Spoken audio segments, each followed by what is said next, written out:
بڑا عجیب موقع ہوگا. اور اس قیامت کے دن، ابھی جنت اور جہنم کا معاملہ چھوڑ دیجئے، ابھی حساب و کتاب کی بات چھوڑ دیجئے، ابھی قیامت کے دن کامیاب لوگ کون ہوں گے؟ اور سورج جو 1 میل کے فاصلے پر ہوگا، جاسوس تپش ہوگی، 50,000 سال کا ایک دن ہوگا. اس دن میں کون لوگ سکون کے ساتھ ہوں گے؟ اللہ رب العالمین کے عرش کا سایہ ہوگا، اس سائے میں جو لوگ ہوں گے بس وہی لوگ سکون کے ساتھ ہوں گے. اس دن انہی کو آرام مل پائے گا. سورج کی گرمی سے وہی لوگ محفوظ رہیں گے، اور پسینے میں وہی لوگ نہیں ڈوب رہے ہوں گے جن کو اللہ کے عرش کا سایہ ملے گا. اب عرش کا سایہ کس کو ملے گا؟ عرش کا سایہ کس کو نصیب ہوگا؟ وہی حدیث میں نے آپ کے سامنے پڑھی ہے، اور آج یہی 7 قسم کے لوگ ہم آپ کو بتائیں گے جو اللہ کے عرش کے سائے میں ہوں گے. اور جتنے بھی مسلمان یہاں بیٹھے ہیں اور جہاں تک میری آواز جا رہی ہے، میرے بھائیو، ہر مسلمان یہ غور کرے کہ یہ 7 قسم کی خوبیاں ہمارے اندر پائی جا رہی ہیں یا نہیں پائی جا رہی ہیں. یہ 7 خوبیاں ہمارے اندر ہیں یا نہیں؟ اگر ہیں تو قابل مبارکباد ہیں آپ. اور اگر یہ 7 خوبیاں ہمارے اور آپ کے اندر نہیں پائی جا رہی ہے تو ہمیں اللہ کے عرش کا سایہ بھی نہیں ملے گا. جہنم میں جو درگت ہوگی وہ الگ. یہ 50,000 سال کا دن بھی ہمارے اوپر ایک پہاڑ بن کے گزرے گا اور ہمارے لیے مصیبت ہوگا. اس لیے یہ 7 خوبیاں اپنے اندر پیدا کرنے کی کوشش کیجیے. وہ 7 خوبیاں کیا ہیں؟ وہ 7 قسم کے لوگ کون ہیں؟ آئیے. سبعۃ یظلھم اللہ فی ظلہ یوم لا ظل الا ظلہ الامام العادل. 7 قسم کے لوگ اللہ کے عرش کے سائے میں ہوں گے. یوم لا ظل الا ظلہ، اس دن اللہ کے عرش کے سائے کے علاوہ کوئی دوسرا سایہ نہیں ہوگا. 7 قسم کے لوگوں کو اللہ اپنے عرش کے سائے میں پناہ دے گا، جگہ دے گا. یوم لا ظل الا ظلہ، اور اس دن عرش کے سائے کے علاوہ کوئی سایہ نہ ہوگا. الامام العادل، عدل و انصاف کرنے والا امیر، عدل و انصاف کرنے والا امام، عدل و انصاف کرنے والا حکمراں، حاکم وقت. پہلا شخص. والشاب نشا فی عبادت ربی، دوسرا وہ نوجوان جو اپنے رب کی عبادت میں لگا ہوا ہے، وہ نوجوان جس کا مزاج صرف اپنے رب کی عبادت کرنے کیا ہے، بس وہ اپنے رب کی عبادت میں لگا ہوا ہے. تیسرا وَرَجُلٌ قَلْبُهُ مُعَلَّقٌ فِي الْمَسَاجِدِ، وہ آدمی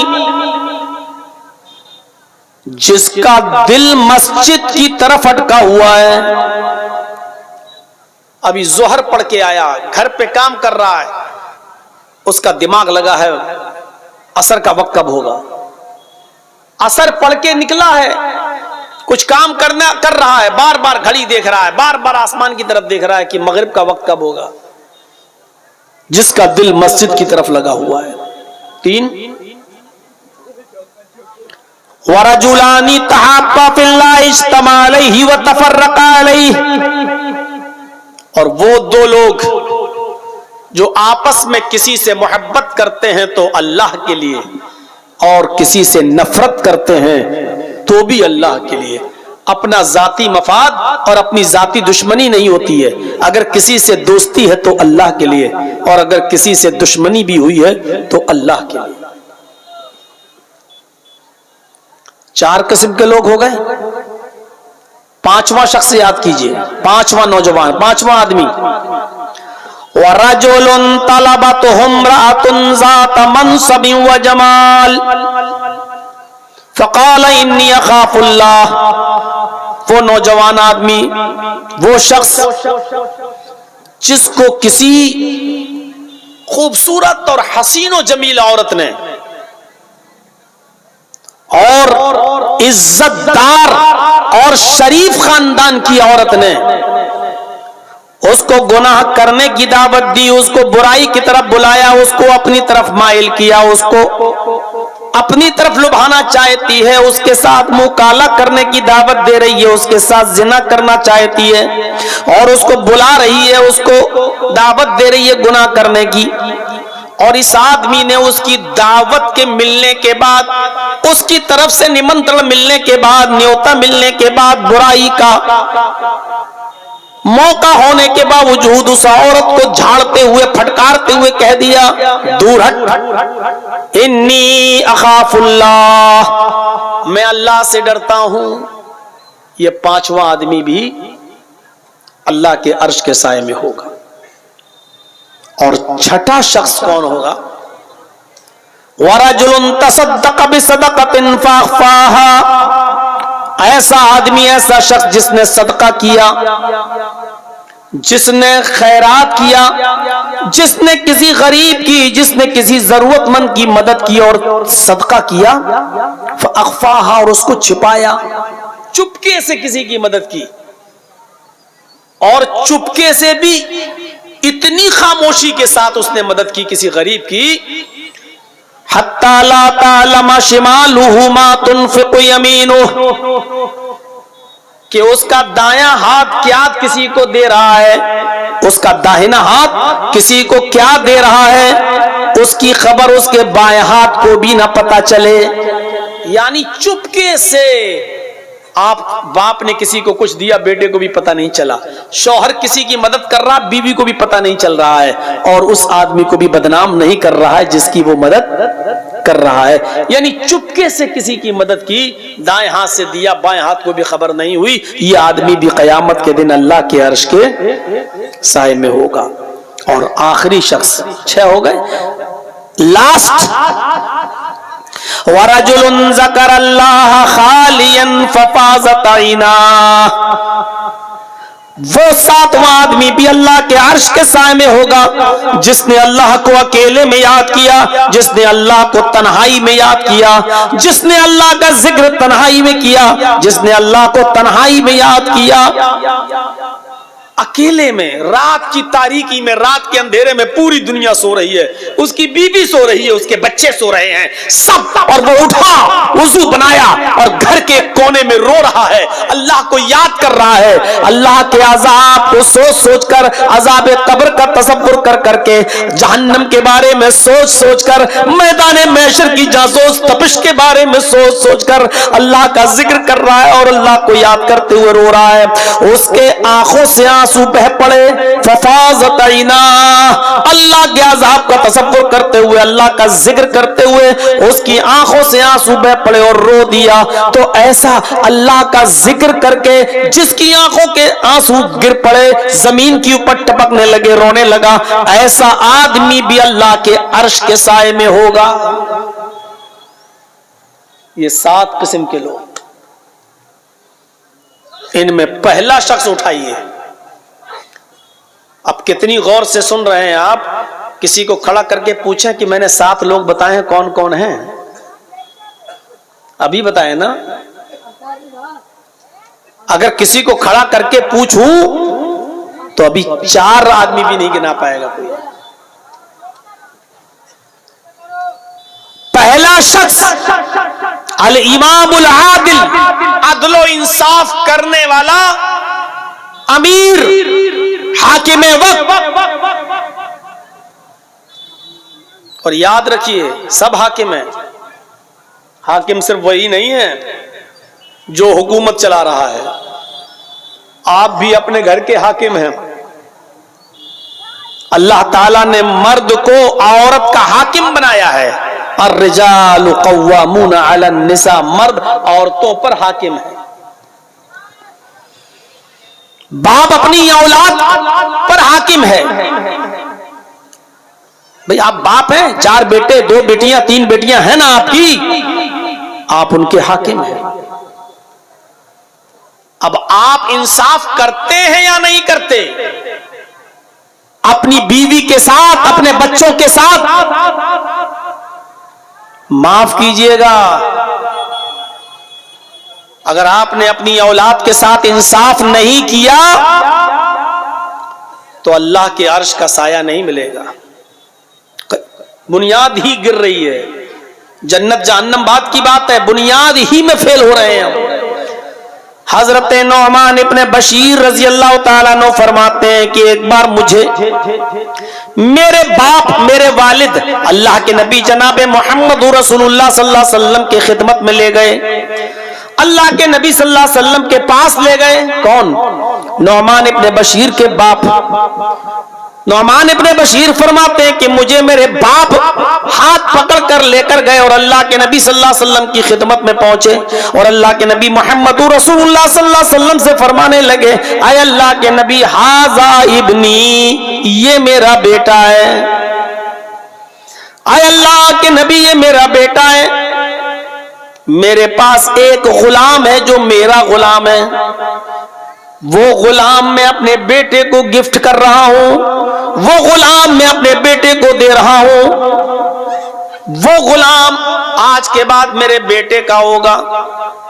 اے اللہ کے نبی صلی اللہ علیہ وسلم آپ گواہ بن جائیے کہ میں اپنے بیٹے کو غلام دے رہا ہوں. بعد میں اگر کوئی جھگڑا ہو، کوئی اس پر دعویٰ ٹھوکے تو آپ گواہی دے دیجئے گا کہ نہیں، میرے سامنے نعمان ابن بشیر کے باپ نے اپنا غلام اپنے بیٹے کو دیا تھا.